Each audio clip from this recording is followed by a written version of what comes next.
We've got everything handled, Mom. Just sign here and relax.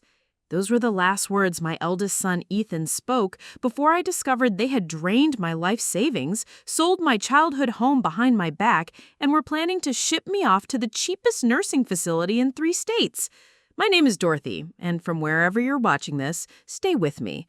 Have you ever trusted the people you raised with your whole heart, only to find out they saw you as nothing more than a financial burden to eliminate? Before we jump back in, tell us where you're tuning in from, and if this story touches you, make sure you're subscribed, because tomorrow I've saved something extra special for you. It was supposed to be a celebration dinner, my 68th birthday, surrounded by my 3 children at Romano's Italian Kitchen in downtown Millfield, the same restaurant where I'd taken them for every birthday, graduation, and achievement for the past 40 years. The same place where I'd scraped together tip money during their college years, working double shifts at the textile factory just to afford their favorite chicken parmesan. But as I sat there in my Sunday best dress, the one I'd worn to their father's funeral 5 years prior, I had no idea I was walking into my own execution. Ethan, my firstborn at 42, had always been the responsible one. The accountant, the one who balanced my checkbook when arthritis made writing difficult, who helped me understand those confusing Medicare forms, who promised me after his father died that I'd never have to worry about anything financial ever again. "Mom, you raised us," he'd said, holding my hand at the funeral. "Now let us take care of you." Then there was my middle child, Cassandra, 39, the real estate agent who'd made a name for herself in the luxury market, sharp as a whip, could talk her way into or out of anything. She'd been the one pushing hardest for tonight's dinner, insisting we had important family business to discuss. The way she kept checking her phone and exchanging glances with her brothers should have been my first warning sign. And my youngest, Trevor, 35, the charmer who'd never quite found his footing, always starting new businesses that fizzled out, always needing just one more loan to get back on his feet. The one I'd bailed out of debt more times than I could count because, well, that's what mothers do. We don't keep score. The 3 of them had coordinated this perfectly. As the waitress cleared our plates, Ethan cleared his throat and pulled out a manila folder thick with documents. "Mom," he began, his voice taking on that patronizing tone adults use with children, "we've been talking, and we think it's time to make some changes." Cassandra leaned forward, her manicured nails drumming against the white tablecloth.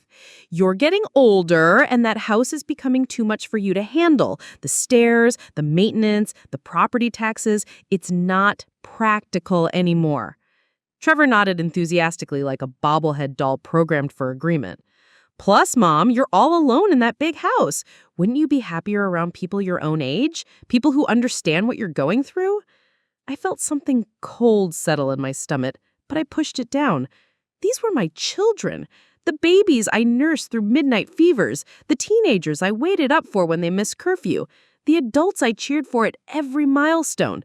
They loved me. They wanted what was best for me, right? Ethan slid the first document across the table. "We found you a lovely place, Mom. Sunset Manor, just outside of Riverside. It's clean, affordable, and they have activities every day. Bingo, movie nights, gardening clubs. You'll love it." I glanced at the glossy brochure he had placed beside my water glass. Sunset Manor looked like every generic nursing home you'd see in a depressing movie. Beige walls, plastic plants, residents slumped in wheelchairs staring at a TV mounted too high on the wall, the kind of place where people go to wait. "I don't understand," I said, my voice barely above a whisper. "I'm not ready for a nursing home. I'm healthy. I drive. I cook. I take care of my garden. I volunteer at the library twice a week." Cassandra's smile was patient but cold. "Mom, be realistic. You fell in the shower last month. What if next time you break a hip? What if something worse happens and no one finds you for days?" That was one time, and I caught myself on the grab bar. I installed grab bars in every bathroom after your father's first heart attack. Remember? I was being careful. But Ethan was already sliding the second document toward me. "This is a power of attorney agreement, Mom. It just gives us the legal authority to handle your finances and make decisions about your care when you can't." "When I can't?" The words stuck in my throat. I can make my own decisions perfectly fine. Trevor reached across the table and patted my hand like I was a confused child. Of course you can, Mom. This is just insurance, in case something happens. You know how much paperwork there is these days. Medical decisions, financial stuff. It's overwhelming even for people our age. The third document was a real estate listing agreement. My house, the 4-bedroom colonial on Maple Street, where I'd brought each of them home from the hospital, where they'd taken their first steps, lost their first teeth, where we'd decorated Christmas trees and carved Halloween pumpkins and celebrated every moment that mattered. Listed for $485,000. You're selling my house? The words came out strangled. Cassandra's professional mask slipped for just a moment, revealing something harder underneath. Mom, the market is incredible right now. Interest rates are low, inventory is tight, we could get top dollar for your place. And honestly, the money from the sale plus your savings will more than cover your care at Sunset Manor for years. My savings? How did they know about my savings? Ethan must have seen the confusion on my face, because he leaned back in his chair, suddenly looking less like my son and more like the accountant who'd been managing my finances for the past 2 years. Mom, I've been handling your accounts, remember? You have about $340,000 between your savings, your CD, and Dad's life insurance payout. Combined with the house sale, that's over $800,000. That's a solid nest egg for your care. $800,000. My life's work. Decades of saving every penny, clipping coupons, working overtime, going without so my children could have what they needed. Money I'd planned to leave to them someday. Money that represented my independence, my security, my choices. And they were talking about it like it already belonged to them. What if I don't want to sell? What if I want to stay in my home? The three of them exchanged that look again. The look that said they'd already decided. The look that my opinion was just a formality they had to endure. Mom, Ethan said, his voice taking on an edge of impatience, you're not thinking clearly. You can't maintain that house forever. You can't live alone forever. We're trying to help you before you end up like Mrs. Patterson next door, falling and lying there for 3 days before someone finds her. But I was thinking clearly. Clearer than I had in months.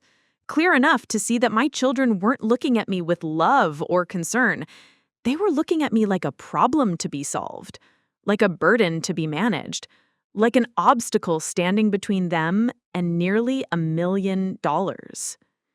I picked up my purse, stood from the table, and looked at the 3 people I'd given my entire life to. I need to think about this, I said.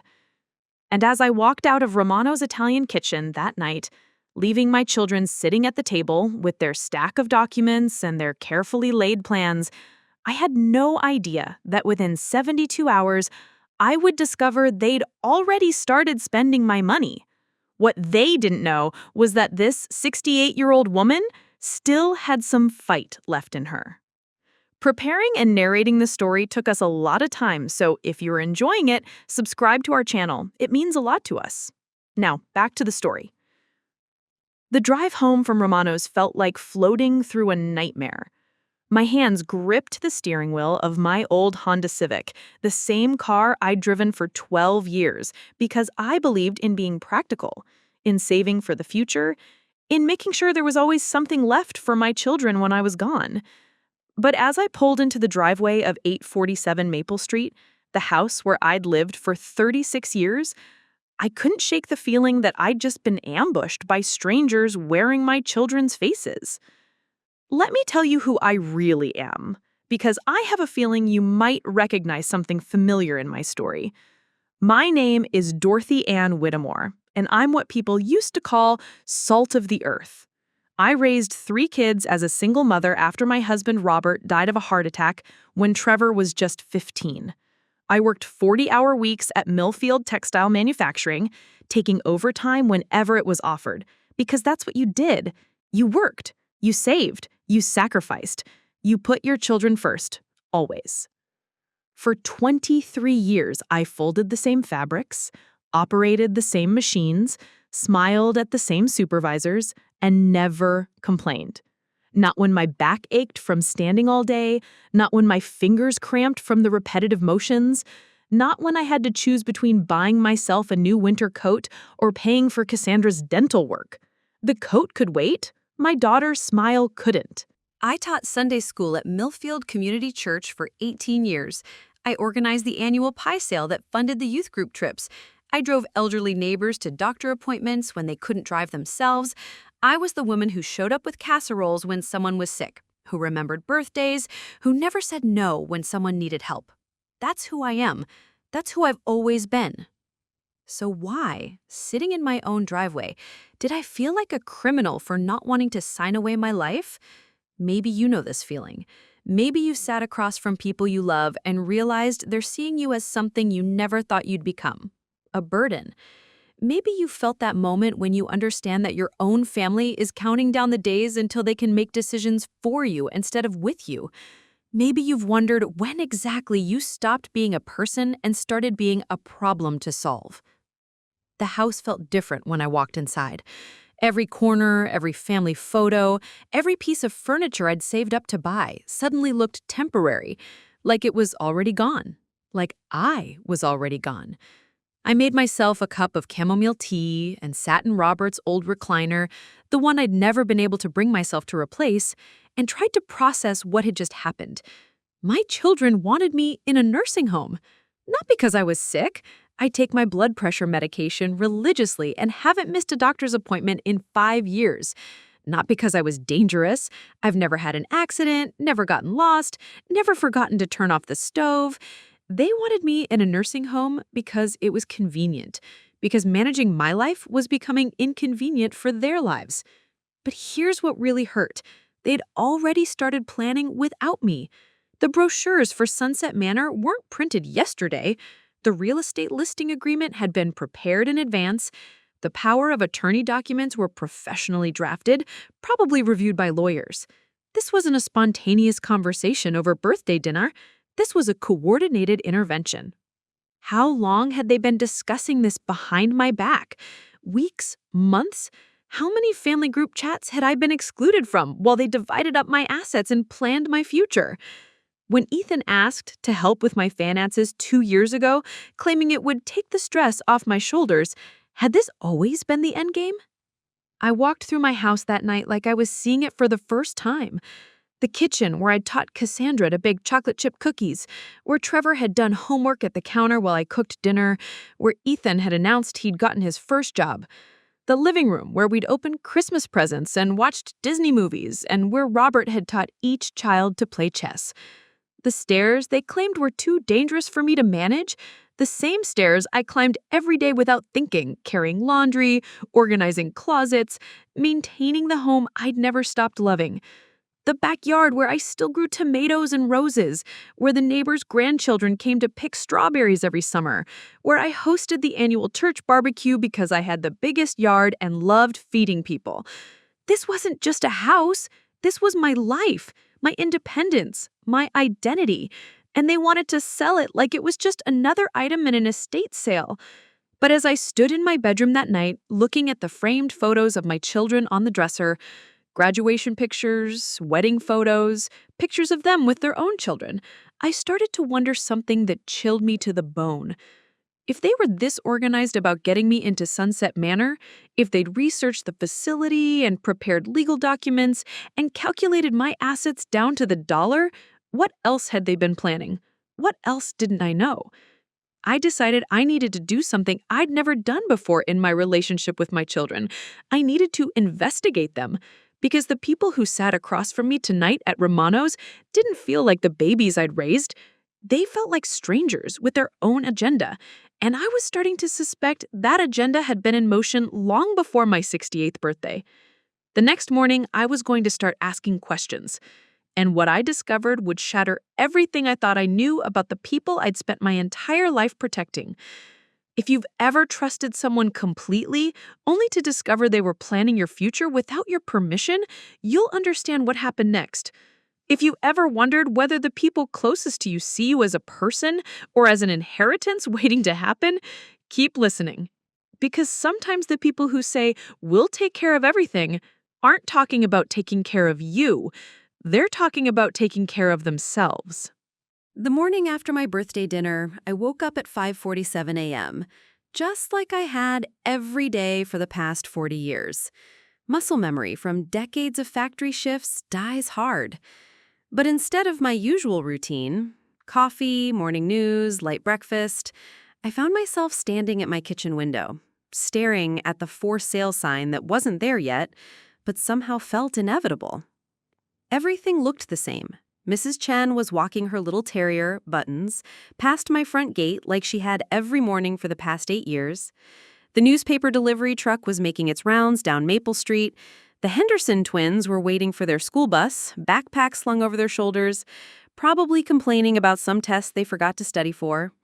Normal life continuing in my normal neighborhood, while inside my house, nothing felt normal anymore.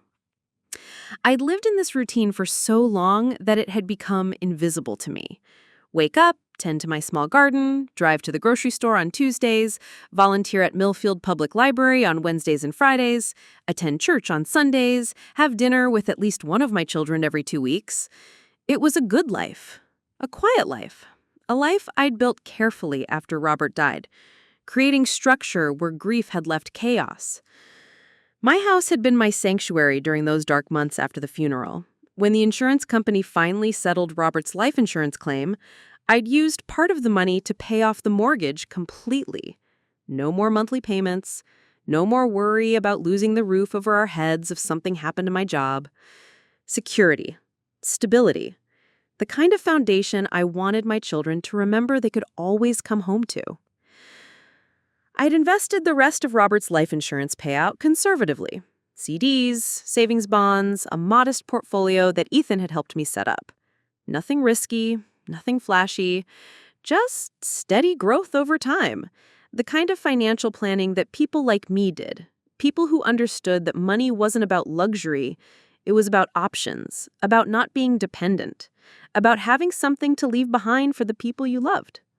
For the past 5 years, this house had been my world, and I'd been content with that world. I kept it clean and maintained. I knew every neighbor within 4 blocks. I had my routines, my responsibilities, my small but meaningful place in the community. When the library needed someone to organize the annual book sale, they called me. When the church needed someone to coordinate meal trains for sick congregation members, they called me. When new families moved into the neighborhood, I was the one who showed up with homemade banana bread and information about local schools. This was my life. Not exciting, maybe, but mine. Built with my own hands, funded with my own labor, shaped by my own choices. I wasn't lonely. I had friends from church, neighbors who'd become like family, activities that gave me purpose. I wasn't isolated. I drove myself everywhere I needed to go, managed my own appointments, made my own decisions about how to spend my time and my money. So why did my children see something different? When they looked at me, what exactly were they seeing that made them think I needed to be managed, relocated, controlled? I made my coffee stronger than usual that morning and sat down with a yellow legal pad I'd found in the kitchen junk drawer. If my children had been planning this intervention for weeks or months, there had to be signs I'd missed. Conversations that meant more than I'd realized. Questions that weren't as innocent as they had seemed. I started writing down everything I could remember from the past 6 months. Every visit, every phone call, every time one of them had offered to help with something I'd been managing perfectly well on my own. March. Ethan had insisted on taking over my taxes, claiming the new forms were too complicated for someone without accounting experience. I'd been doing my own taxes for 23 years, but I'd let him handle it because he seemed eager to help, and honestly, it was one less thing to worry about. April. Cassandra had stopped by unexpectedly on a Saturday afternoon, claiming she was in the neighborhood showing houses. But instead of visiting like she normally did, She'd spent most of the time taking photos of different rooms with her phone, asking questions about the age of the roof, the condition of the furnace, when I'd last updated the electrical system. I'd assumed she was just curious about home maintenance since she worked in real estate. May, Trevor had offered to help me organize the basement, saying he needed the physical activity and it would be good for both of us. We'd spend a full weekend going through boxes of old photos, holiday decorations, and Robert's tools. But now I remember how many times he'd asked about specific items. Like, Mom, do you ever use Dad's workshop tools anymore? What about this old china set from Grandma? Are you planning to keep all these photo albums? Ethan had suggested I consolidate my banking, moving everything to his bank so he could keep a better eye on things and help me avoid fees. It made sense at the time. He was already helping with my taxes and had offered to help with other financial planning.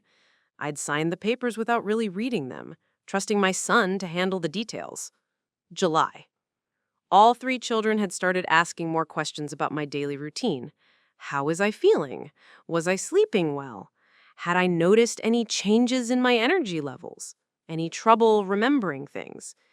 At the time, I'd thought they were just being caring, checking in on their aging mother's health. August. The month leading up to my birthday, I realized now, had been full of subtle probes.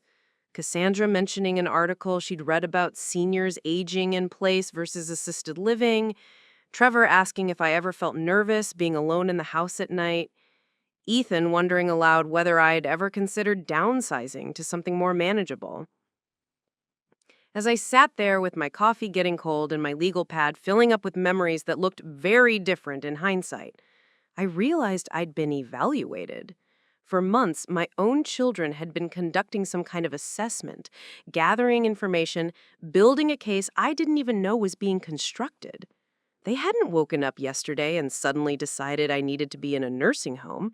This had been a systematic campaign, carefully planned and executed with the kind of coordination you'd expect from people working toward a common goal. But what was the goal exactly? My safety and well-being, like they claimed? Or something else entirely? I needed to understand what they had already done while I'd been trusting them to help me. I needed to see exactly what help I'd actually been receiving. And I needed to figure out what they had already put in motion that I didn't know about. Because if they'd been planning my future without my knowledge, if they'd been evaluating my competence and finding me lacking, if they had been preparing to take control of my life and my assets, then last night's dinner wasn't a conversation about my care. It was a notification about decisions that had already been made. I picked up the phone and called my bank. It was time to find out exactly what my helpful son had been doing with my financial accounts. And depending on what I learned, it might be time to start making some plans of my own. Plans that my children weren't going to like very much. The phone call to First National Bank of Millfield started innocently enough. I'd banked there for 31 years, since Robert and I first opened our joint checking account as newlyweds. The tellers knew me by name, asked about my garden, remembered my birthday. So when I called that Tuesday morning asking to review my recent account activity, I expected it to be routine.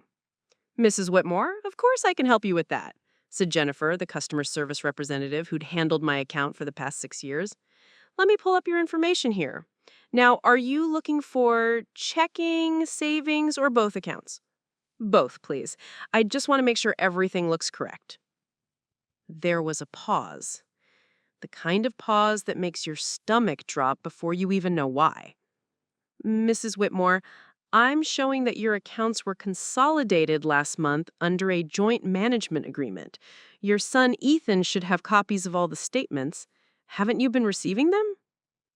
Joint management agreement. The words hit me like cold water. What exactly does that mean, Jennifer?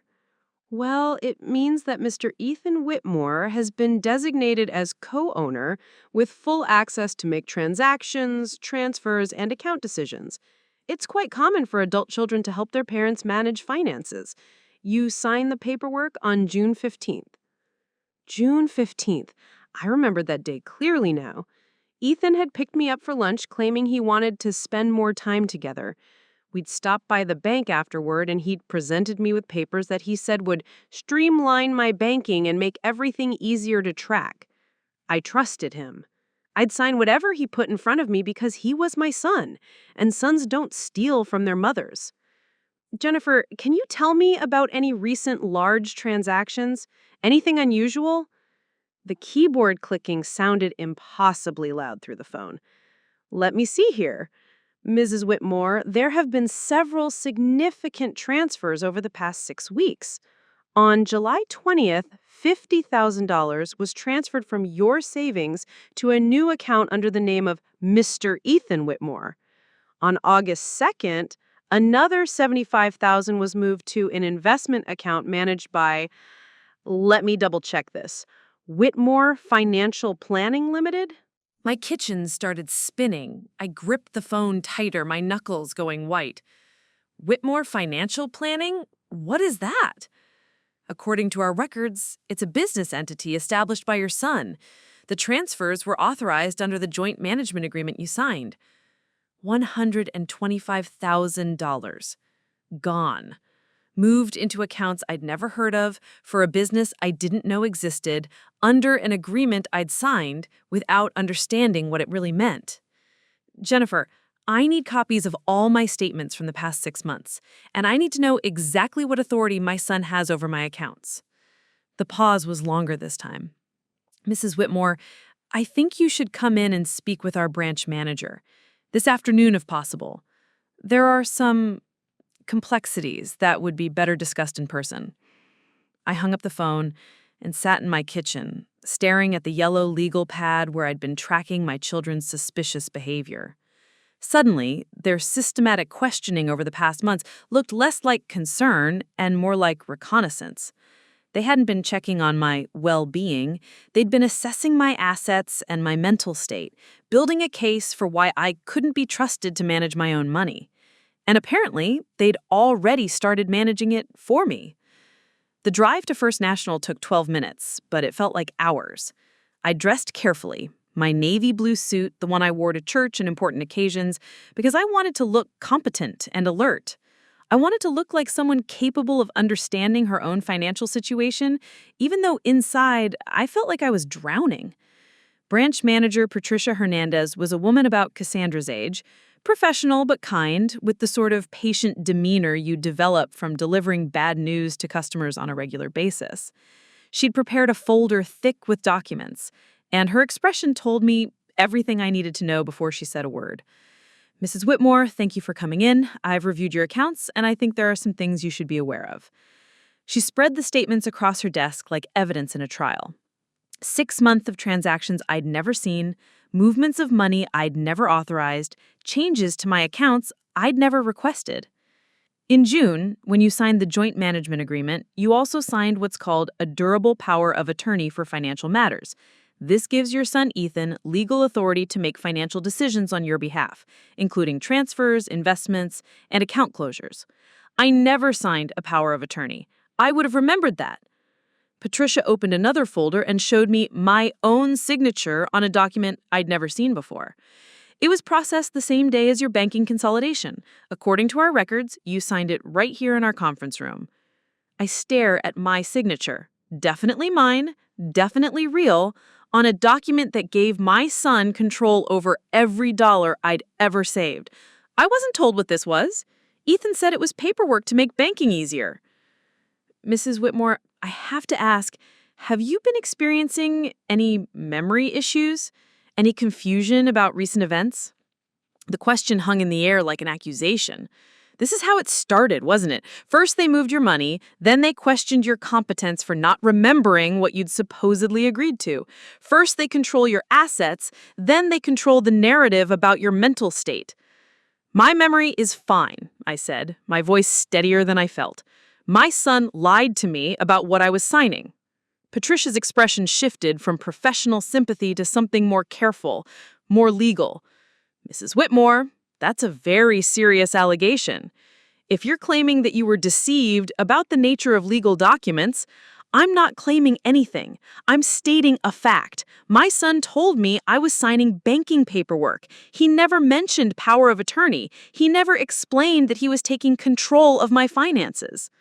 She pulled out another set of papers. There's more, Mrs. Whitmore. Last week, a significant portion of your investment portfolio was liquidated. The proceeds, approximately $180,000, were transferred to Whitmore Financial Planning, LLC, for what's listed as Managed Investment Services. $305,000. More than half of my life savings, moved without my knowledge into accounts controlled by my son. Money I'd saved for decades, dollar by dollar, overtime shift by overtime shift, sacrifice by sacrifice. Money that was supposed to ensure my independence, my security, my ability to age with dignity in my own home. What recourse do I have? I asked. Patricia's expression grew even more careful. Mrs. Whitmore, your son has legal authority through the power of attorney you signed. Unless you can prove you were mentally incompetent at the time you signed it, or that you were coerced or deceived, the transactions are legally valid. So my son can steal my life savings and it's legal because I trusted him? Mrs. Whitmore, I can't advise you on legal matters, but I would strongly recommend you consult with an attorney who specializes in elder law. There may be options available to you, especially if you can demonstrate that you weren't fully informed about what you were signing.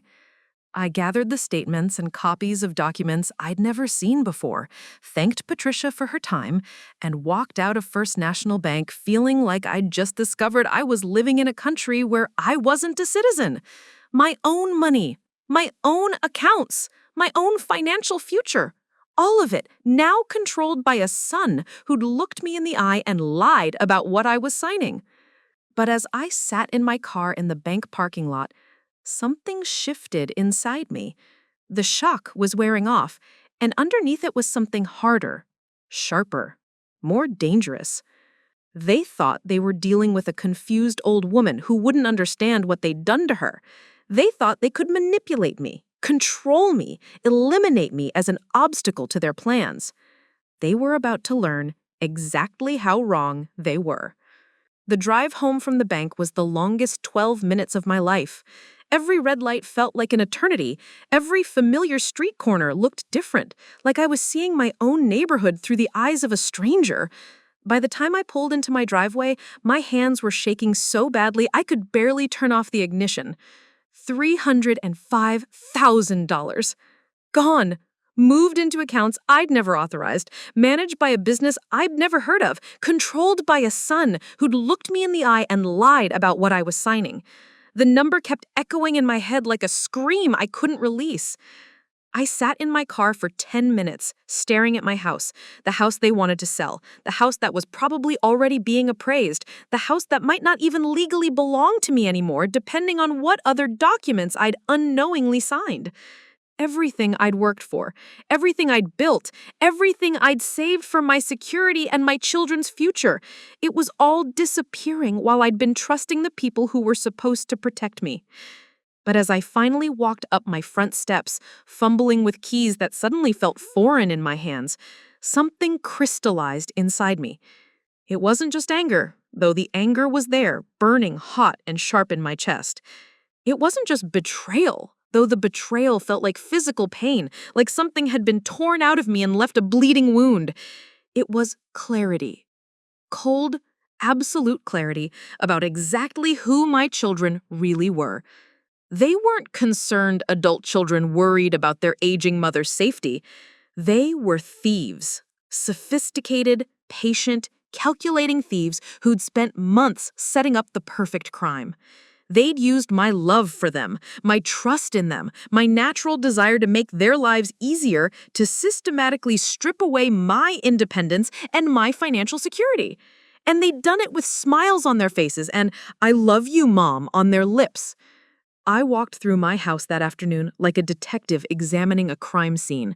Every room, every conversation, every helpful gesture from the past 6 months took on new meaning.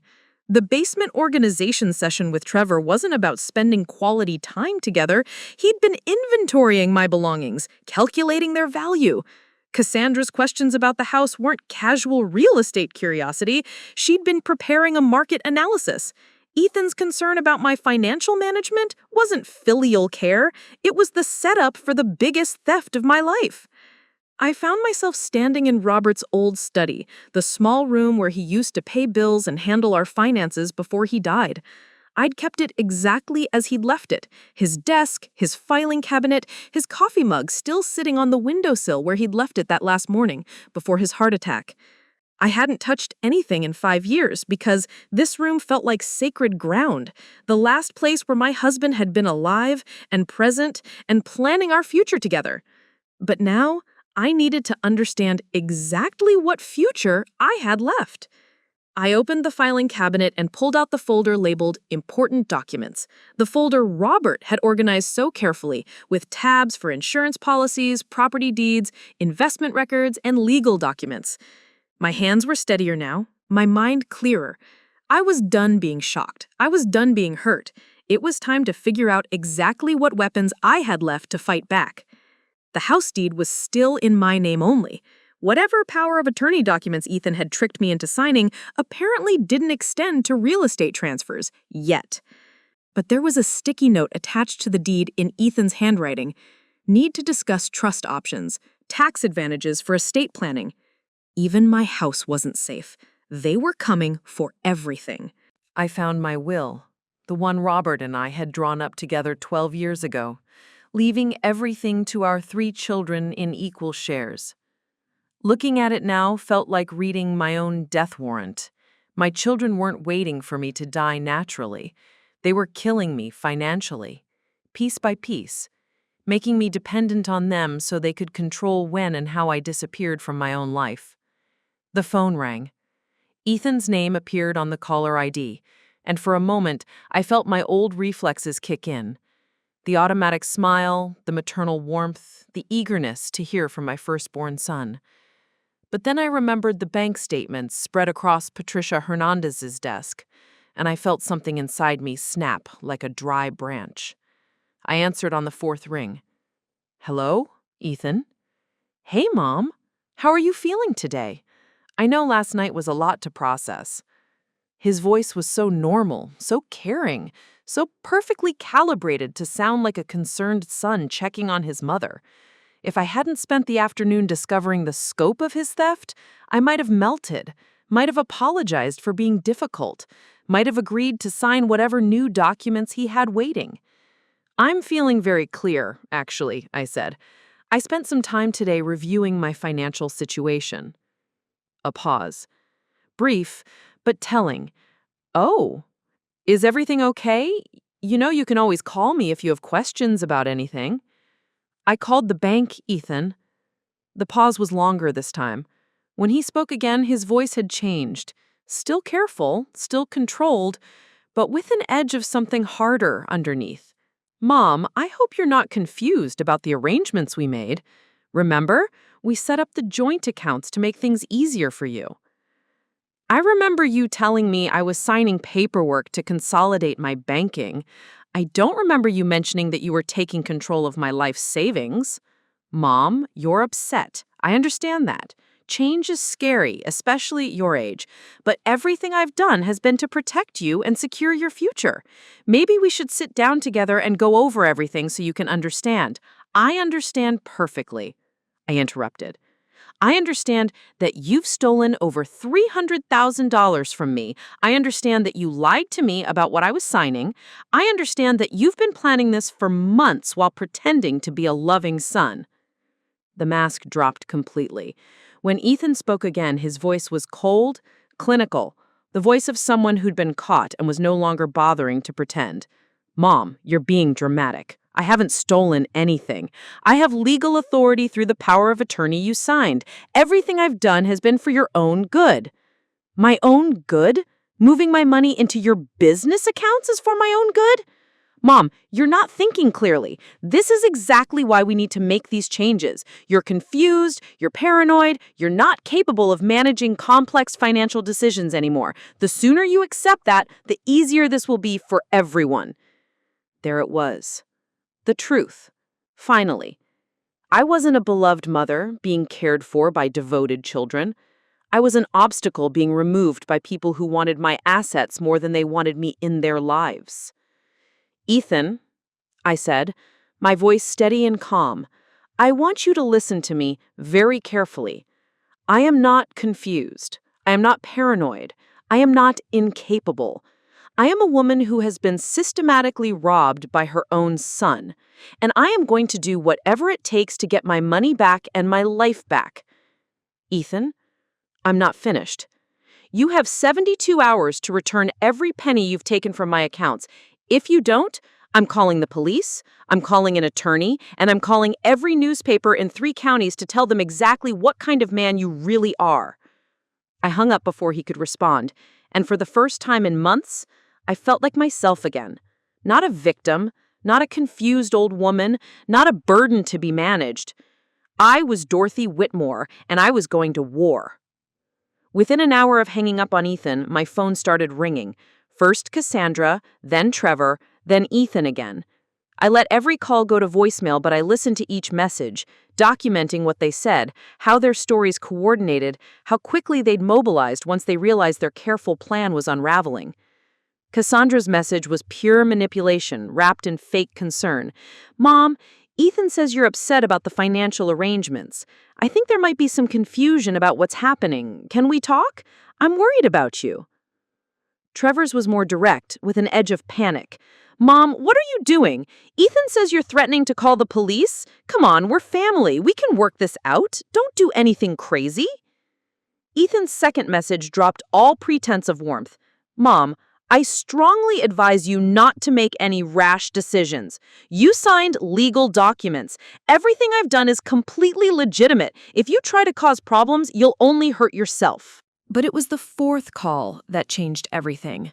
Not to me, to my neighbor, Mrs. Chen, who knocked on my door 20 minutes later with a strange expression on her face. Dorothy, I hope you don't mind me asking, but I just had the oddest phone call. It was from your son Ethan, asking if I'd noticed any changes in your behavior lately. He seemed very concerned about your mental state. My blood went cold. What did you tell him? I told him you seemed perfectly fine to me, same as always. But then he asked if I'd noticed you forgetting things or seeming confused or having trouble managing your daily routine. He said the family was worried about early dementia and wanted to know if neighbors had observed any concerning symptoms. They were building a case, not just a financial case, but a medical case. They weren't just stealing my money, they were trying to establish that I was mentally incompetent, creating a paper trail of concerned family members and worried neighbors that would support their narrative if I tried to fight back. Mrs. Chen, my son is lying to you. I don't have dementia. I'm not confused. What I have is 3 children who've been stealing from me, and now they're trying to discredit me to cover their tracks. Mrs. Chen's eyes widened, but she didn't look surprised. She looked angry. I wondered why he was fishing for information like that. Dorothy, in 40 years of living next door to you, you've never shown any signs of memory loss or confusion. You're one of the sharpest people I know. Would you be willing to write a letter stating that? If this goes to court, I might need character witnesses. Of course. And Dorothy, my daughter-in-law is an attorney specializing in elder abuse. If you need legal help, I can call her tonight. After Mrs. Chen left, I realized the full scope of what my children had planned. It wasn't enough for them to take my money.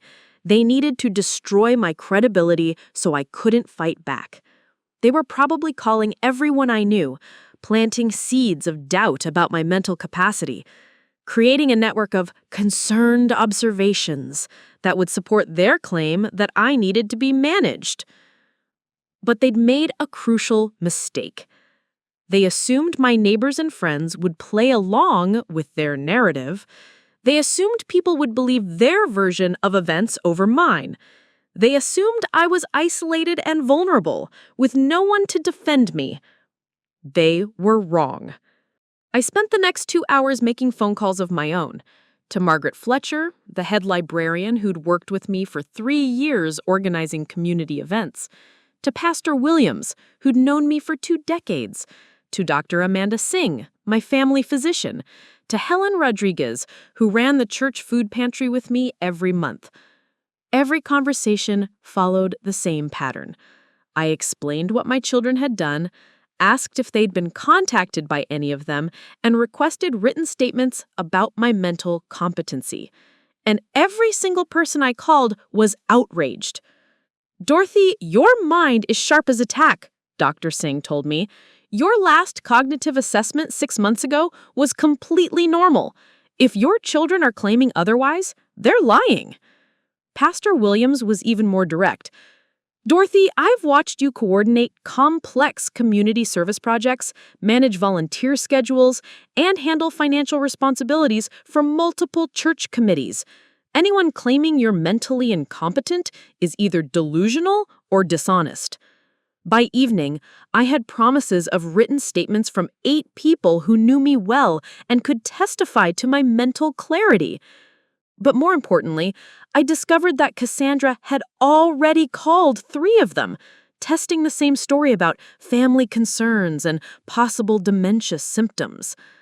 They weren't just building a case against me, they were building it systematically, professionally, like people who'd researched exactly how to have someone declared incompetent. That night, I couldn't sleep. I sat at my kitchen table with a pot of coffee and Robert's old laptop, researching elder financial abuse, power of attorney fraud, and legal strategies for fighting back. What I learned made my blood run cold. According to the National Center on Elder Abuse, financial exploitation of older adults costs victims over $36 billion annually. Adult children are the perpetrators in 60% of cases. The average victim loses $120,000, and most never recover their money because the theft is conducted through legal documents the victims signed without understanding their true purpose. The websites I found were full of stories exactly like mine. Trusting parents manipulated into signing documents that gave their children control of their assets. Families who coordinated sophisticated theft campaigns disguised as help with financial management. Adult children who used their parents' love and trust as weapons against them. At 3 a.m., I found the website for Hammond & Associates, a law firm in the state capital that specialized in elder abuse cases. Their homepage featured a photo of Sarah Hammond, a woman about my age with steel gray hair and determined eyes, under the heading, "Fighting for Seniors' Rights Since 1995. I read testimonials from clients who'd recovered stolen assets, reversed fraudulent power of attorney agreements, and held their abusers accountable in court. I read about successful cases against adult children, caregivers, and financial institutions that had enabled the theft.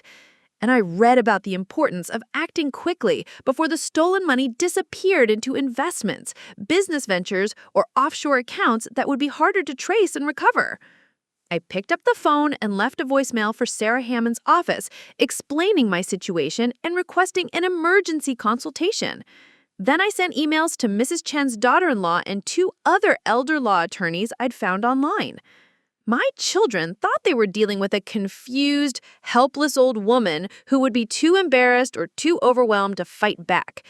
They thought I'd accept their narrative about my own incompetence and quietly disappear into whatever nursing home they'd selected for me. They thought wrong. By dawn, I had a plan, and by the end of the week, they were going to discover that the mother they'd been stealing from was about to become the opponent they never saw coming. Sarah Hammond called me back at 8:47 a.m. sharp, and her voice carried the kind of authority that comes from decades of fighting battles other people are afraid to start. After I explained my situation, she asked 3 questions that told me everything I needed to know about how serious this was. "Mrs. Whitmore, do you have copies of the documents you signed? Do you have access to your financial records from before your son took control? And are you prepared for your children to escalate their campaign against you once they realize you're fighting back with legal representation?" The answer to all three was yes, and by 10 a.m., I was sitting in her downtown office with a banker's box full of documents, bank statements, and the yellow legal pad where I'd been tracking my children's suspicious behavior. Sarah Hammond was exactly what I'd hoped for, sharp, experienced, and visibly angry about what had been done to me.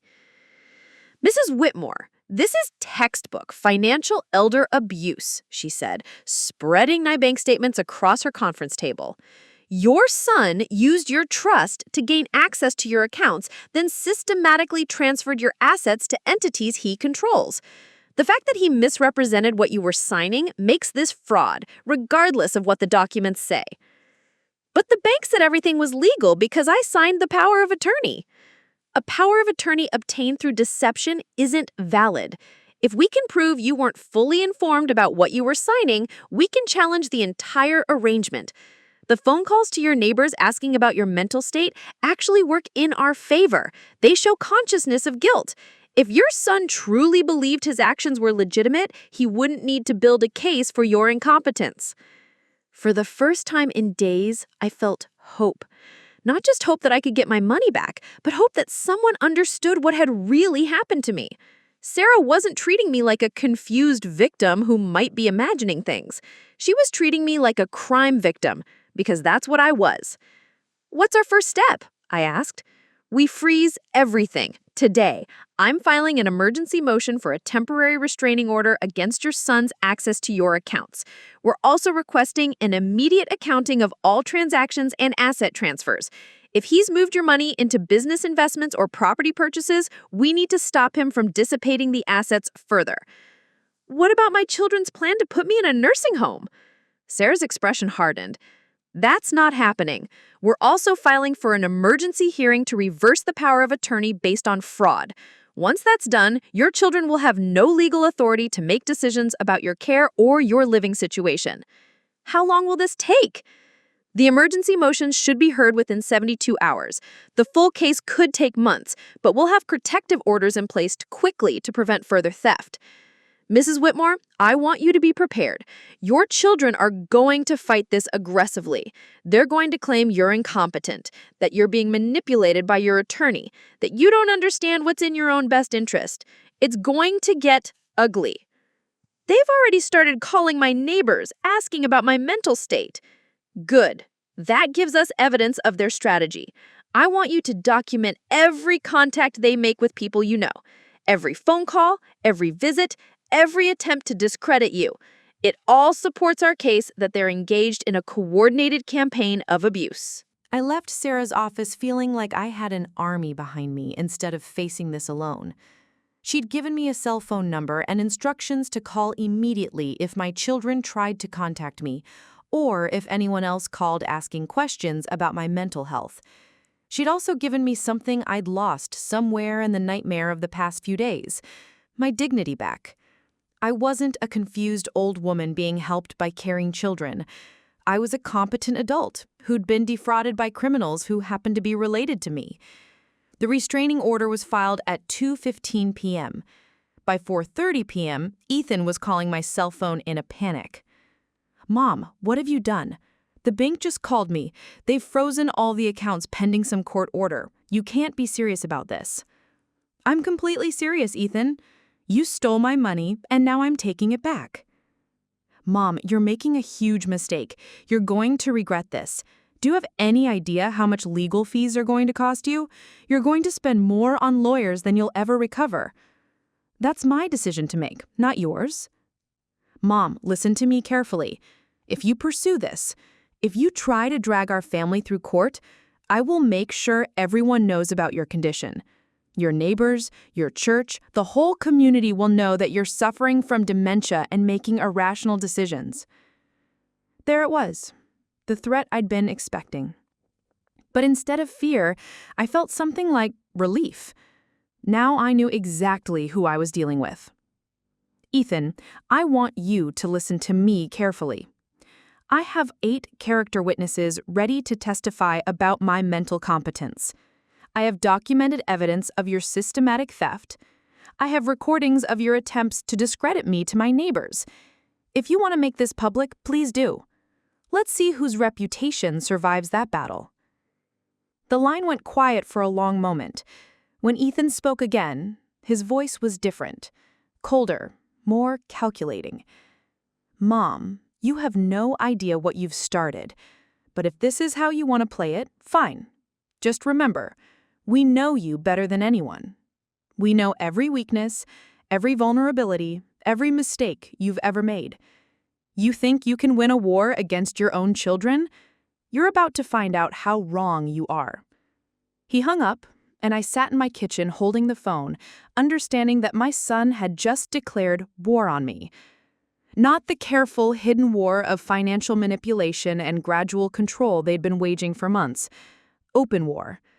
But as I looked around my house, the one they couldn't sell now because of the restraining order, I realized something that would have terrified me a week ago, but felt empowering now. I was ready for this war, because I had nothing left to lose that they hadn't already tried to take from me. My money, my independence, my dignity, my reputation. They'd attacked all of it. But they made one crucial miscalculation. They'd forgotten that the woman who raised them, who survived losing her husband and built a stable life as a single mother, who worked for decades in a factory and never missed a day, who saved every penny and planned for her future, was tougher than they remembered. They were about to rediscover exactly who Dorothy Whitmore really was. And by the time I was finished with them, they were going to wish they'd never heard the words, "We'll take care of everything, Mom." The war they'd started in secret was about to become very public, very expensive, and very costly for the children who thought they could steal from their mother and get away with it. The emergency hearing was scheduled for Friday morning at 9 a.m. in the Millfield County Courthouse. By Thursday evening, my children had assembled what looked like a military operation designed to destroy my credibility and my case. What I discovered about their preparations shocked me even more than their original theft. Sarah Hammond called me at 6 p.m. with intelligence that chilled me to the bone. "Mrs. Whitmore, we need to talk immediately. My investigator just uncovered something you need to know. Can you come to my office tonight?" 20 minutes later, I was sitting in her conference room staring at a stack of documents that revealed the true scope of my children's conspiracy. They hadn't just been planning to steal my money, they'd been planning to have me declared legally incompetent for over a year. "This is a psychological evaluation report dated 14 months ago," Sarah said, sliding the first document across the table. "It's signed by Dr. Marcus Webb, a psychiatrist your children hired to assess your mental capacity. According to this report, you show early signs of dementia, poor judgment, and increasing inability to manage your affairs." I stared at the report in disbelief. I've never met this Dr. Webb. I've never had a psychological evaluation. That's what I figured. My investigator found this in the files of Whitmore Financial Planning, LLC, your son's business. Along with this, she handed me another document, a draft petition to have you declared legally incompetent, filed by your 3 children as concerned family members. It was prepared 9 months ago, but never submitted to the court. The petition painted a picture of a confused, declining woman who could no longer make rational decisions about her finances or her care. It cited specific incidents of forgetfulness, poor judgment, and concerning behavior that allegedly demonstrated my mental deterioration. Every incident was fabricated, but they were detailed and convincing. They've been building a case to have me declared incompetent for almost a year? It gets worse, Sarah said grimly. We found records showing they've been paying Dr. Webb a monthly retainer for expert witness services. If we hadn't filed our emergency motion, they were planning to submit this competency petition right after they got you into Sunset Manor. Once you were in their custody in a nursing home with a court ruling that you were incompetent, they would have had complete control of your assets with no oversight. The room started spinning. This wasn't opportunistic theft by children who saw a chance to help themselves to their mother's money. This was a sophisticated, long-term conspiracy to systematically strip away my legal rights and steal everything I owned. There's more, Sarah continued. Your daughter Cassandra has been working with a real estate investor who specializes in distressed property sales. They had a contract already prepared to sell your house at below market value to this investor within 30 days of your move to Sunset Manor. I felt like I'd been living with strangers for the past year. The children who've been visiting me, having dinner with me, expressing concern about my well-being, had been secretly meeting with doctors, lawyers, and real estate investors to plan my destruction. How is this legal? How can they pay a doctor to write a false report about someone he's never examined? It's not legal. It's fraud, conspiracy, and elder abuse on a massive scale. Dr. Webb could lose his license and face criminal charges. Your children could face federal charges for wire fraud and conspiracy. This isn't just a civil matter anymore, Mrs. Whitmore. This is criminal. What do we do? Tomorrow morning, we present all of this evidence to Judge Morrison. We ask for an immediate investigation of Dr. Webb's report, criminal referrals for your children, and emergency protection orders. But, Mrs. Whitmore, I need you to understand, when we present this evidence tomorrow, your children are going to realize their entire scheme has been exposed. They're going to be desperate, and desperate people do dangerous things. That night, I barely slept. I kept thinking about all the times in the past year when my children had seemed especially concerned about my well-being, asking probing questions about my daily routine, my memory, my decision-making. I'd thought they were being loving and attentive. In reality, they'd been gathering ammunition for a fraudulent psychiatric evaluation designed to destroy my legal capacity to defend myself. At 3 a.m., I got up and walked through my house, looking at family photos that now felt like evidence of crimes I'd never suspected. Cassandra's graduation photo, where she looked so proud and accomplished. Had she been planning even then to use her real estate expertise to steal my home? Ethan's wedding picture, where he looked so responsible and trustworthy. Had he been calculating how to access my finances, even as he posed for family photos? And Trevor, sweet, struggling Trevor, who'd never quite found his way in life. Had his financial problems been real, or had they been manufactured to justify his participation in robbing his own mother? Friday morning arrived gray and cold, matching my mood as Sarah and I walked into the courthouse. My children were already there with their attorney, a sharp-looking man in an expensive suit who radiated the kind of confidence that comes from years of winning cases that should have been lost. But they weren't prepared for what we had discovered. As we took our seats at the plaintiff's table, I watched my children's faces, looking for any sign of remorse, any indication that they understood the magnitude of what they'd done to me. Instead, I saw calculation. Ethan was reviewing notes, probably preparing his testimony about my supposed mental decline. Cassandra was whispering urgently to their attorney, probably strategizing about how to discredit my evidence. Trevor looked nervous but determined, probably rehearsing his role as the concerned youngest son, worried about my aging mother's welfare. They still thought they could win this. They still thought they could convince a judge that I was incompetent, and they were heroes trying to protect me from myself. They had no idea that Sarah Hammond had spent the past 24 hours building a case that would not only recover my stolen assets, but could potentially send all three of them to prison. When Judge Morrison called our case, Sarah stood up with a confidence that filled me with hope. Your Honor, we're here today not just to address financial elder abuse, but to expose a criminal conspiracy involving fraudulent mental health reports, manufactured evidence of incompetence, and a systematic plan to strip an elderly woman of her legal rights and her life savings. The judge's eyebrows went up. My children's attorney looked confused, and my children looked like they were beginning to realize that their carefully constructed plan was about to collapse around them. The battle I'd been preparing for was about to begin, and for the first time since this nightmare started, I felt like I had the weapons to win it. Judge Morrison was a stern woman in her early 60s with silver hair and the kind of penetrating gaze that suggested she'd seen every scam, every manipulation, and every family betrayal that had ever walked through her courtroom. As Sarah began presenting our evidence, I watched the judge's expression shift from professional attention to growing outrage.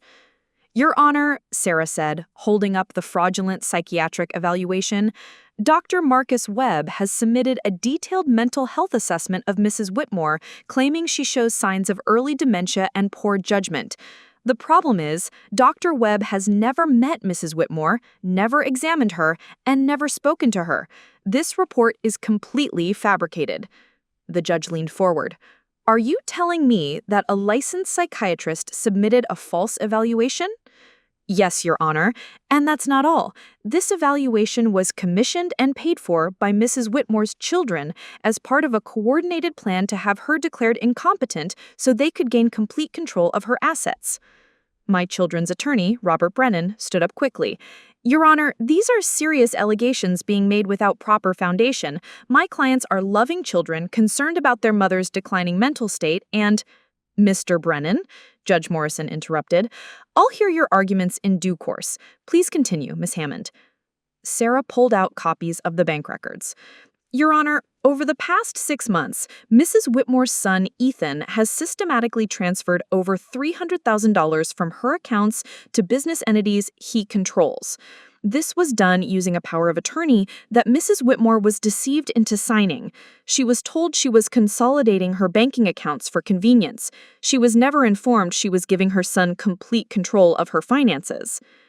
What evidence do you have that Mrs. Whitmore was deceived about the nature of these documents? We have testimony from the bank employee who witnessed the signing, Your Honor. Jennifer Walsh from First National Bank will testify that Mrs. Whitmore appeared confused about what she was signing and that Mr. Ethan Whitmore told her not to worry about reading the documents because they were just routine banking paperwork. I watched Ethan's face go pale. He'd assumed Jennifer would never remember the details of one routine banking transaction from months ago. He'd been wrong. Sarah continued building our case methodically, piece by piece. The phone calls to my neighbors asking about my mental state, the pre-drafted competency petition that had been sitting in their lawyers' files for 9 months, the below-market real estate contract already prepared for my house, the nursing home admission paperwork that had been completed before they'd even approached me about moving. Your Honor, Sarah said, this wasn't opportunistic elder abuse. This was a sophisticated criminal conspiracy planned for over a year. Mrs. Whitmore's children have systematically positioned themselves to steal her assets, destroy her legal capacity to resist, and eliminate her independence entirely. Judge Morrison turned to my children's attorney. Mr. Brennan, I'm very interested in hearing your explanation for these documents. Robert Brennan stood up, but for the first time since we'd entered the courtroom, he looked uncertain. Your Honor, my clients are devoted children who became concerned about their mother's declining mental state. The financial arrangements were made in Mrs. Whitmore's best interest to protect her from making poor decisions about her money. The competency evaluation was commissioned because they observed troubling changes in her behavior. What specific changes? The judge asked. Forgetfulness, Your Honor, confusion about financial matters, difficulty managing her daily routine, increased suspicion and paranoia about family members trying to help her. Judge Morrison looked directly at me. Mrs. Whitmore, I'd like to hear from you directly. Do you feel that you have any cognitive impairment that would affect your ability to manage your finances? I stood up, feeling steadier than I had in weeks. No, Your Honor. My mind is clear. I understand exactly what my children have done to me, and I understand exactly why they're claiming I'm incompetent. If I'm declared mentally unfit, I can't fight back against their theft. Can you tell me about your daily routine, Mrs. Whitmore? I wake up at 6 a.m. every day. I take care of my house and my garden. I volunteer at the library twice a week organizing community programs. I manage the church food pantry schedule every month. I drive myself to all my appointments, manage my own medications, and until my son took control of my accounts, I handled all of my own finances without any problems. The judge made notes as I spoke. Mrs. Whitmore, do you understand the nature of these court proceedings? Yes, Your Honor. My children stole my money and are trying to have me declared incompetent so I can't get it back. I'm here to recover my assets and my legal rights. Judge Morrison turned back to Brennan. Mr. Brennan, do you have any witnesses who can testify to Mrs. Whitmore's alleged cognitive decline? We have Dr. Webb's professional evaluation, Your Honor, and Mr. Brennan, did you not hear Ms. Hammond's testimony that Dr. Webb has never examined Mrs. Whitmore? A long pause. Your Honor, Dr. Webb's evaluation was based on detailed reports from family members about observed behavioral changes. So this psychiatrist diagnosed dementia based on secondhand reports from people who, according to the evidence presented here, had financial motivations to portray Mrs. Whitmore as incompetent? Your Honor, that's not how my clients would characterize their concerns about... Mr. Brennan, I'm going to stop you right there. Judge Morrison's voice carried a tone that made everyone in the courtroom sit up straighter. I've been presiding over elder abuse cases for 15 years, and what I'm seeing here is one of the most calculated and comprehensive schemes I've ever encountered. She turned to my children who were sitting in the front row behind their attorney's table. Mr. Ethan Whitmore, Ms. Cassandra Patterson, Mr. Trevor Whitmore, please stand. My 3 children stood slowly, and for the first time since this whole nightmare began, they looked afraid. I am issuing an immediate restraining order freezing all assets that were transferred from Mrs. Dorothy Whitmore's accounts. I am also ordering an immediate investigation by the State Medical Board into Dr. Marcus Webb's practices. And I am referring this case to the District Attorney's Office for potential criminal prosecution. The judge's gavel came down with finality that echoed through the courtroom. Mr. Ethan Whitmore, your power of attorney is hereby revoked. Mrs. Dorothy Whitmore, you are restored to full control of your financial affairs and all decisions regarding your care and living situation. I felt Sarah's hand squeeze my shoulder as the reality hit me. I'd won. Not just the legal battle, but something much more important. I'd proven to myself, to the court, and to my children that I was exactly who I'd always been, a competent, intelligent woman who deserved to be treated with respect. My children filed out of the courtroom without looking at me, their attorney trailing behind them, probably already calculating how much this disaster was going to cost them. But as I walked out of that courthouse into the afternoon sunshine, I realized this was only the beginning. I'd stopped them from stealing more of my money and destroying my legal rights. Now it was time to make sure they faced the consequences of what they had already done. The phone started ringing at 6:43 a.m. the morning after the court hearing. Not my children. They were apparently too busy dealing with the fallout from Judge Morrison's orders to continue their campaign of manipulation. These calls were different, better.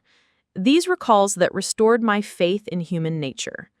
The first was from Margaret Fletcher at the library. Dorothy, I just heard about what happened in court yesterday. The whole staff wants to know we're behind you 100%. And Dorothy, we're furious. How dare they try to claim you're incompetent when you've been running our most complex programs for 3 years? Then Pastor Williams called. Dorothy, word travels fast in a community like ours. I want you to know that I've already drafted a letter to the district attorney supporting your case. 20 years I've watched you organize, plan, and execute community service projects that would challenge people half your age. Your children should be ashamed of themselves. By 10 a.m., I'd received 12 phone calls from people who'd heard about the court case through the inevitable small-town network of information. Not one person expressed any doubt about my mental competence. Several offered to testify on my behalf if needed. 3 people shared similar stories about their own families trying to push them into nursing homes to access their assets. But it was the call from Jennifer Walsh at First National Bank that truly lifted my spirits. Mrs. Whitmore, I hope you don't mind me calling you at home, but I wanted you to know that I've been thinking about that day your son brought you in to sign those papers. Something bothered me about it even then, but I didn't know what to do. When your attorney contacted me yesterday, I was so relieved to finally be able to tell someone what really happened. What do you remember, Jennifer? You asked twice what the power of attorney document meant, and your son kept interrupting you, saying it was just paperwork to make banking easier. When you tried to read it more carefully, he actually took it out of your hands and said you didn't need to worry about the legal language. I should have insisted you read everything thoroughly, but he was your son, and I assumed he had your best interests at heart. You have nothing to apologize for, Jennifer. You couldn't have known what he was really doing. Mrs. Whitmore, there's something else you should know. Yesterday afternoon, after the court orders were filed, your son came into the bank demanding to know why we'd frozen the accounts. He was aggressive. He claimed you were having a mental breakdown and that the court had been deceived about your condition. He threatened to file complaints against the bank for enabling your irrational behavior. That sounded exactly like Ethan. When manipulation failed, he resorted to intimidation. What did you tell him? I told him that the bank follows court orders, not the demands of people who've lost their legal authority to manage someone else's accounts. I also told him that his behavior was being documented and that any further attempts to harass bank staff about your accounts would result in a formal complaint to law enforcement. Jennifer's testimony was going to be crucial for the criminal case that Sarah had told me was almost certainly coming. The district attorney's office didn't take kindly to elder abuse cases, especially ones involving fraudulent medical reports and systematic asset theft. At 2 p.m., Sarah called with an update that exceeded my wildest hopes. Dorothy, the state medical board moved faster than I've ever seen them move. Dr. Marcus Webb's license has been suspended pending a full investigation. They've found evidence that he's been providing fraudulent evaluations for other families involved in competency disputes. This case has blown open what appears to be a larger criminal enterprise. Other families? You mean my children weren't his only clients? It looks like Dr. Webb has been in business with several attorneys who specialize in what they call asset protection for families with difficult elderly relatives. The state attorney general's office is opening a wide-ranging investigation. Dorothy, your case might be the one that shuts down an entire network of people who prey on elderly victims. The scope of it was staggering. My children hadn't just conspired to steal from me, they'd connected with professionals who made a living helping families steal from their elderly relatives under the guise of protective care. What happens next with my money? The asset recovery process starts Monday. We've identified most of the accounts where your money was transferred, and the court orders require immediate return of all funds. Your son's business assets are being frozen until we can determine which investments were made with your stolen money. Is all of it going to come back? Most of it. Some was used to pay fees to Dr. Webb and the lawyers who helped set up the scheme, but the majority should be recoverable. Dorothy, I have to ask, how are you holding up emotionally? Learning that your children plan to rob you and destroy your independence is traumatic even when you win in court. It was a good question. How was I holding up? The answer surprised me. Sarah, I feel better than I've felt in months. I feel like myself again. For the past year, I've been questioning my own judgment, wondering if I really was declining, worrying that maybe my children were right about my capabilities. Now I know that everything I felt, every instinct I had that something was wrong was absolutely correct. That's a common reaction among elder abuse survivors. The gaslighting and manipulation are often more damaging than the financial theft. Recovering your sense of reality and your confidence in your own perceptions is a huge victory. That evening, I did something I hadn't done since before Robert died. I cooked a celebration dinner. Nothing fancy. Just pot roast with vegetables, the kind of meal I used to make for Sunday dinners when my children were young, and I still believed they loved me unconditionally. As I sat at my kitchen table, eating dinner and looking through the financial recovery documents Sarah had given me, I realized something profound had shifted inside me. I wasn't the same person who'd walked into Romano's Italian kitchen a week ago for what I thought was a birthday celebration. That woman had been someone who defined herself through her relationships with her children, someone who measured her worth by how much she could give and sacrifice for the people she loved. That woman had been vulnerable to manipulation because she couldn't imagine that love could be calculated, conditional, or completely fabricated. This woman, the one sitting in her own house, at her own table, planning her own future with her own recovered money, was different, stronger, clearer about who she was and what she deserved. I was still Dorothy Whitmore, but I was no longer Dorothy Whitmore, the mother who would sacrifice anything for her children. I was Dorothy Whitmore, the woman who had survived betrayal, fought back against theft, and won her independence back through her own courage and determination. And tomorrow, I was going to start building a life that belonged entirely to me. 2 weeks after the court hearing, I received a letter that I'd been both expecting and dreading. It arrived on a Tuesday morning, delivered by certified mail, requiring my signature. The return address read Brennan and Associates, and I knew before opening it that my children were making one final attempt to control the narrative of their own destruction. The letter was professionally crafted. 3 pages of legal language wrapped around what amounted to emotional blackmail. But stripped of its formal tone, the message was simple. They wanted to make a deal. Our clients acknowledged that certain financial arrangements may have been handled inappropriately, the letter began. However, they maintained that their actions were motivated solely by genuine concern for Mrs. Whitmore's welfare and their desire to ensure her security and care as she ages. Inappropriately. As if systematically stealing $300,000 and attempting to have me declared incompetent was simply a procedural error, a misunderstanding about proper protocols. The letter went on to outline their proposal. They would return the remaining stolen funds in exchange for me dropping all criminal charges and signing a non-disclosure agreement that would prevent me from discussing the case publicly. They would agree to stay away from me and my finances permanently, and I would agree not to damage their professional reputations by continuing to pursue legal action. Mrs. Whitmore surely understands that prolonged legal proceedings would be emotionally and financially draining for all parties involved, the letter continued.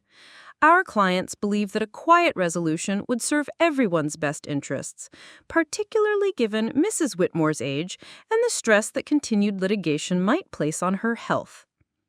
Even now, even after losing in court, even after being exposed as thieves and conspirators, they were still trying to suggest that I was too old and fragile to handle the consequences of their actions.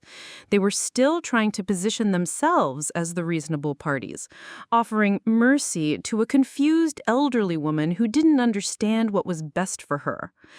I read the letter 3 times, then called Sarah Hammond. They want to settle, I told her. They'll return most of my money if I agree to drop the criminal charges and sign a non-disclosure agreement. What's your instinct, Dorothy? My instinct is that they're terrified. The district attorney's investigation is expanding. Dr. Webb is cooperating with prosecutors to reduce his own charges, and they're realizing that this case could result in serious prison time for all 3 of them. That's exactly what's happening. The DA's office has found evidence that your children's scheme involved at least 6 other families over the past 3 years. This isn't just about your case anymore. It's about stopping a criminal enterprise that's been systematically targeting elderly victims. So what happens if I refuse their settlement offer? The criminal case moves forward regardless of what you decide. The state has enough evidence to prosecute without your cooperation, though your testimony would strengthen their case significantly. The question is whether you want to accept their offer of financial restitution or continue fighting for full accountability. I knew what the practical choice was. Take the money, sign the papers, move on with my life. Avoid months or years of legal proceedings, depositions, testimony, and media attention. Let my children fade into whatever consequences awaited them without my active participation in their destruction. But as I sat in my kitchen looking at that letter, I thought about all the other families Sarah had mentioned. Other elderly parents who'd been manipulated, robbed, and discredited by their own children. Other victims who might be facing the same choice I was facing right now.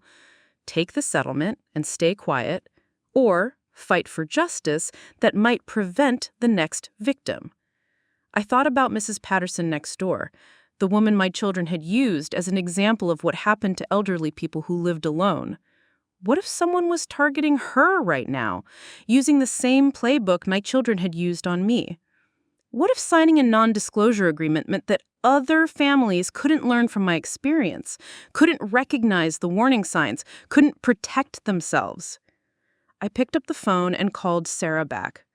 "I'm rejecting their offer," I told her. "I want them prosecuted to the fullest extent of the law." "Dorothy, are you sure? This is going to be a long, difficult process. Your children are going to fight this aggressively, and it's going to get very personal and very ugly." "Sarah, they already made it personal when they decided to steal from me. They made it ugly when they tried to have me declared incompetent. They made it long and difficult when they spent a year planning to destroy my independence. I'm not going to let them avoid consequences just because facing those consequences might be uncomfortable for me." "All right, then. I'll draft our response rejecting their settlement offer. But Dorothy, I want you to be prepared for what comes next. Once they realize you're not backing down, they're going to escalate their attacks on your character and your motives. They're going to claim you're vindictive, that you're being manipulated by your attorney, that you're too confused to understand what is in your own best interest. Let them try. I have 8 character witnesses, medical records proving my competence, and a judge who's already ruled that their claims about my mental state are fraudulent. What else can they do to me that they haven't already tried?" I would soon learn the answer to that question. 3 days after Sarah sent our rejection letter, I discovered that my children had hired a private investigator to dig into every aspect of my life, looking for anything they could use to discredit me or my case.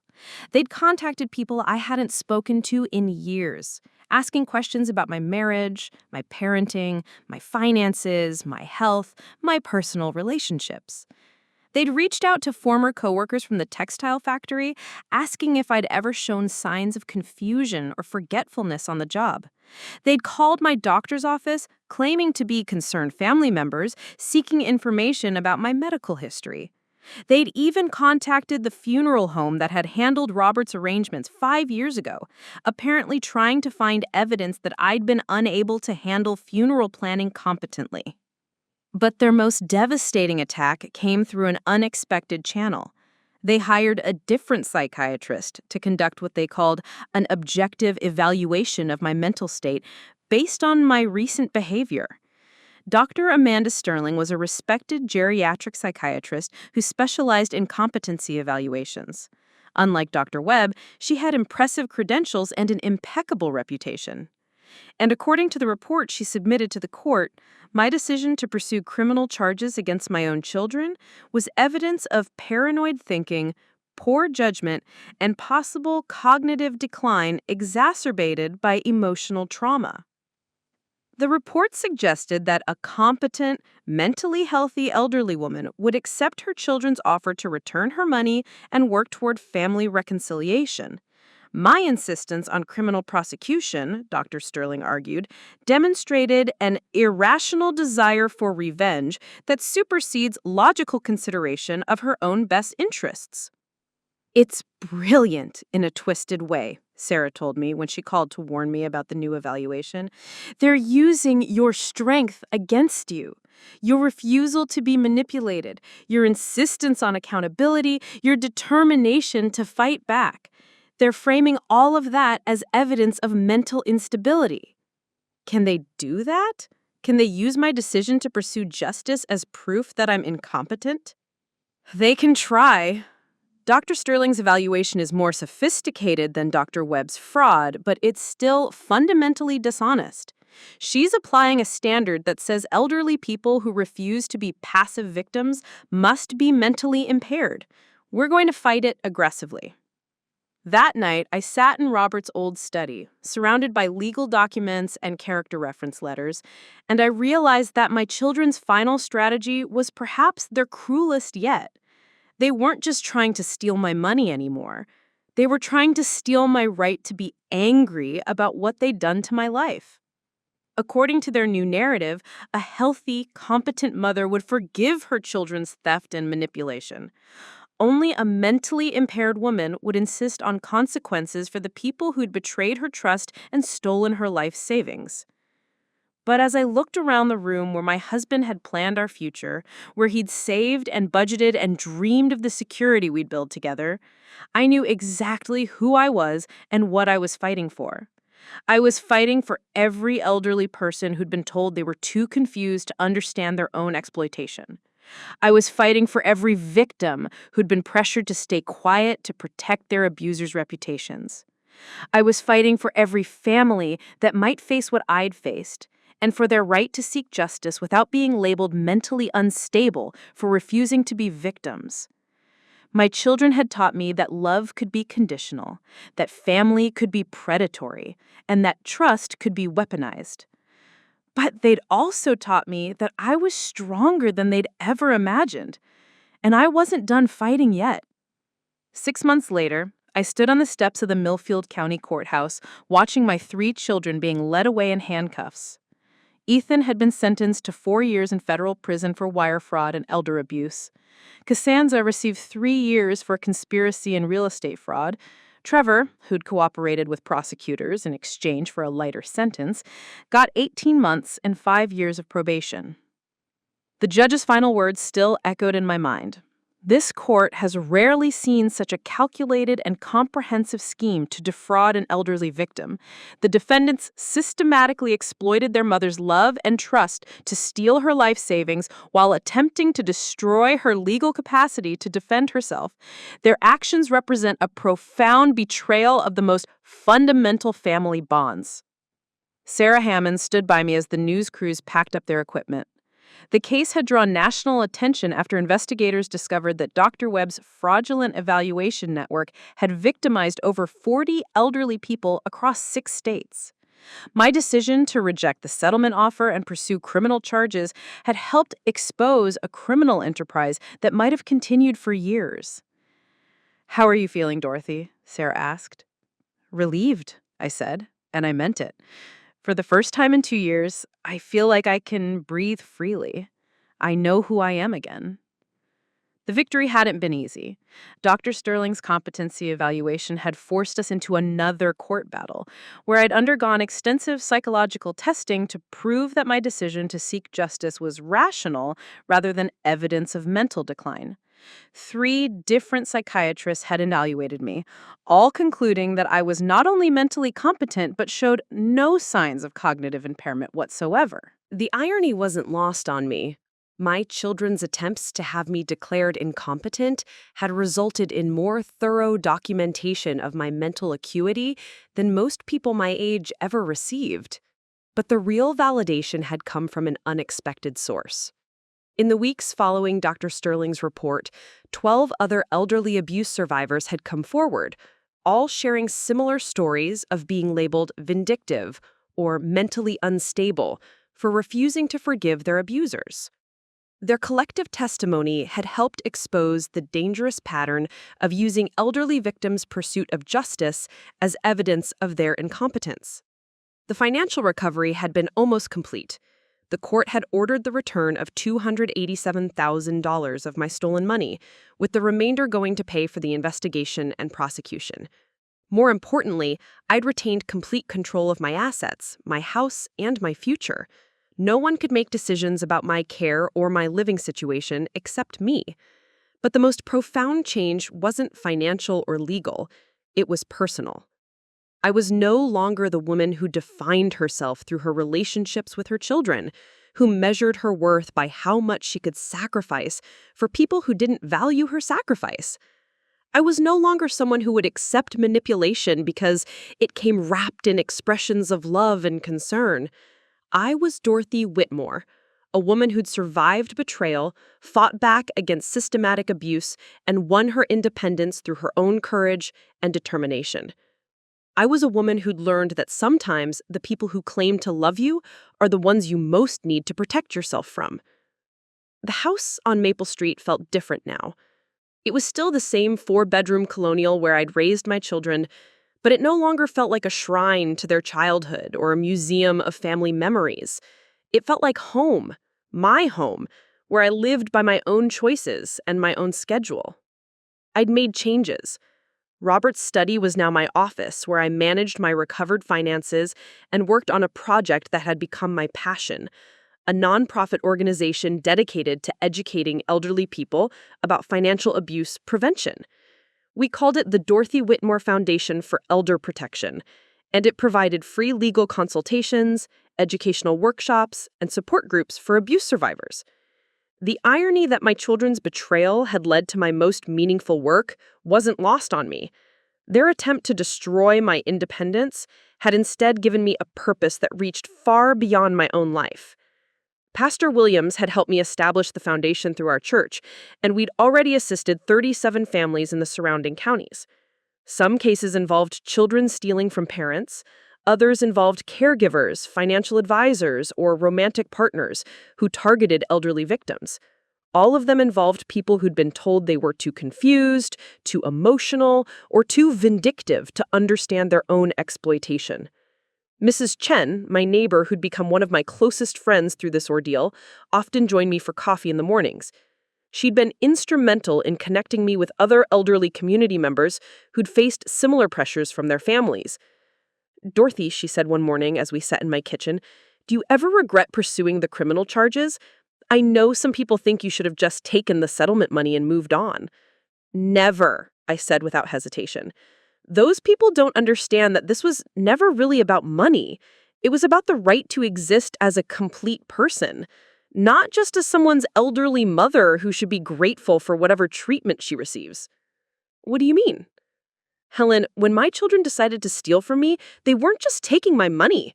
They were taking my right to make my own choices, my right to live in my own home, my right to be treated as a competent adult. If I'd accepted their settlement offer and signed their non-disclosure agreement, I would have been agreeing that elderly people don't deserve the same justice as everyone else." "Patricia," I told her, "you're not confused. You're not paranoid. And you're not alone. Tomorrow morning, I'm going to give you the phone number for an attorney who specializes in these cases, and we're going to help you fight back."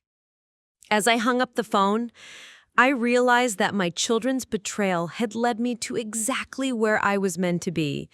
Not as a victim, not as someone's burden, but as a woman with the knowledge, resources, and determination to help other people reclaim their lives from the people who claimed to love them while systematically destroying them. I was 68 years old, and I was just getting started. The woman who'd walked into Romano's Italian kitchen for what she thought was a birthday celebration was gone. In her place was someone stronger, clearer, and more purposeful than she'd ever imagined she could be. And if my children ever wondered what had become of the mother they'd tried to eliminate, they only had to read the news articles about the foundation that bore my name, or listen to the testimonies of the families I'd helped save from exactly what they'd tried to do to me. I turned their attempt to destroy me into a legacy of protection for others. That, I thought, was the best revenge of all. Up next, you've got 2 more standout stories right on your screen. If this one hit the mark, you won't want to pass these up. Just click and check them out.